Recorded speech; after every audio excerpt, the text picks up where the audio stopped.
atuh.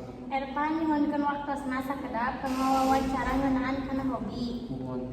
Nurutkeun Erpan naon sih nu dimaksud hobi teh? Kagiatan jelema nu dipikaresep keur nenangkeun pikiran. Oh gitu. Terus naon hobi anu ku Erpan dipikaresep? Membaca.